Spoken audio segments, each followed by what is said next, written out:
ഇവരെ ചെയ്ത പരിയാത അമ്മാവാ. ഈ സിനിമ കണ്ടിരുന്നവരെ സമ്മതിക്കണം. എന്താന്ന് വെച്ചാൽ ഇതുപോലൊരു സിനിമ ഇനി ഇറങ്ങാനില്ല. ആ കേരള സ്റ്റോറിയുടെ വേറൊരു അപരാധമാണ് ഈ സിനിമ. ഇതുപോലൊരു ഓമനിച്ച സിനിമ വേറെ ഇല്ല. വിളിക്കും, അപ്പൊ തന്നെ എല്ലാം ശരിയാക്കും. വേണുവിനെ വിളിക്ക്, വേണു വന്നെല്ലാം ശരിയാക്കുമെന്ന് എല്ലാരും പറയുന്നുണ്ട്. പക്ഷെ ഈ വേണുവിനെ വിളിച്ച് അമ്മാവനും മടുത്തു മോളെ. ഇങ്ങനെ ഈ സിനിമയിൽ ട്രാൻസ്ലേറ്റർ ആയിട്ടാണ് ഇങ്ങനെ വെച്ചേക്കുന്നത്. ഈ പെണ്ണിന് ട്രാൻസ്ലേറ്റ് കൊടുക്കാൻ വേണ്ടി ലൈവ് ഇങ്ങനെ വെച്ചേക്കുന്നത്. അല്ലെങ്കിൽ ഇങ്ങനെ കൊണ്ട് ഒരു ഗുണമില്ല. എന്തൊക്കെയാ കാണിച്ചു വെച്ചേക്കുന്നത്. ഞാൻ ഈ സിനിമ പകുതി വെച്ച് കണ്ടപ്പോ തന്നെ മതിയായി, വയറു നിറഞ്ഞു നിർത്തി. ബിസിയല്ലേ അതാണല്ലോ വേണു. വേണു വരുന്ന കാര്യം എന്നോട് പറഞ്ഞില്ല. ഒന്നും മനസ്സിലാവുന്നില്ല പറയുന്നത്. വേണു വരുന്ന കാര്യം നിന്നോട് പറയണ്ടെന്ന് അങ്ങനെ പറഞ്ഞ് മനസ്സിലാക്കി കൊടുത്തു. സർപ്രൈസ് തരാൻ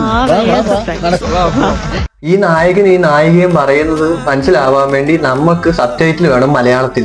എന്നാലും നമുക്ക് മനസ്സിലാവത്തുള്ളൂ. ഇവരെന്തോ പറയുന്നതൊന്നും മനസ്സിലാവത്തില്ല. ഇത് കണ്ടു കഴിഞ്ഞാൽ വെറുത്തു.